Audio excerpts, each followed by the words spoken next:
சொல்லாலே பெண்ணே சேலை நெய்வேன் கண்ணே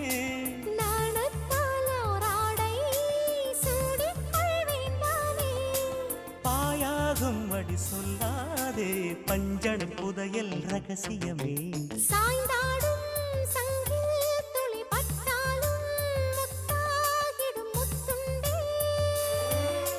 செம்பூவே பூவே உன் மேகம் நான் வந்தால் ஒரு வழியுண்டோ மன்னவன் விரல்கள் பல்லவன் ஒளியோ படை கொண்டு நடக்கும் மன்மத சிலையோ இமைகளும் உதடுகள் ஆகுமோ வெட்கத்தின் விடுமுறை ஆயுடின் வரைதானோ செம்பூவே பூவே உன் மேகம் நான்